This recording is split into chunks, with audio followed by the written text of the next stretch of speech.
আসসালামু আলাইকুম বন্ধুরা, কেমন আছেন সবাই? আশা করি ভালো আছেন। এই তো আমার ছোট্ট বাগান, এই যে মরিচের গাছ, এখানে একটা মরিচের গাছ, তো এই যে বেগুনের গাছ, ঢেঁড়সের গাছ, চিচিঙ্গার গাছ।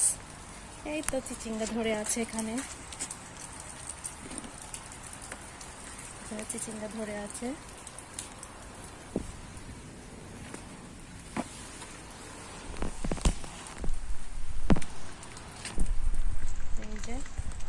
এই যে এখানে চিচিঙ্গা ধরে আছে, এই যে ধরতেছে আরো। আর এই যে টমেটোর গাছ, পুঁই শাক, মরিচ, টমেটো। আজকে এই যে মরিচ উঠালাম এতগুলা, মাশাল্লাহ, সবাই মাশাল্লাহ বলবেন। এই যে টমেটোর গাছ লাগাইছি, পেঁয়াজের কলি, পেঁয়াজের গাছ, এখানে আরো পেঁয়াজের গাছ আছে, এই যে আরো উঠতেছে। তো হঠাৎ করে বৃষ্টি আসছে, অনেক জোরে, মানে মোটামুটি জোরেই বৃষ্টি আসছে। এখানে বৃষ্টি হচ্ছে আবুধাবিতে। ভালোই লাগতেছে, আকাশ অনেক মেঘলা। তো ভাবলাম একটা ছোট্ট ভিডিও বানাই, সবার সাথে শেয়ার করি।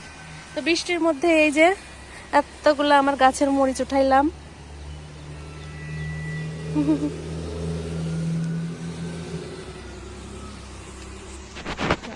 এই যে আমার বাগান, বৃষ্টি পড়তেছে, বৃষ্টির মধ্যেই ভিডিও করতেছি। আর এই আম গাছটা আমি দেশ থেকে নিয়ে আসছিলাম, হাড়িভাঙ্গা, অনেক বড় হয়ে গেছে। এই যে মাশাআল্লাহ, এই দুইটা গাছে অনেক মরিচ ধরে ভালোই, কিন্তু বেগুনের গাছে ফুল আসে, বেগুন ধরে না। একবার মাথা কেটে দিছি, দিয়ে আবার গাছ বের হইছে, কিন্তু তারপরেও জানি না কেন ফুল ফুটতেছে, বেগুনের কোনো আশা নাই। এই যে এখানেও পেঁয়াজের গাছ, এগুলো পেঁয়াজের মাথা কেটে কেটে লাগাইছি, তাই হয়ে গেছে। এই যে মরিচের গাছে আরো ফুল আছে।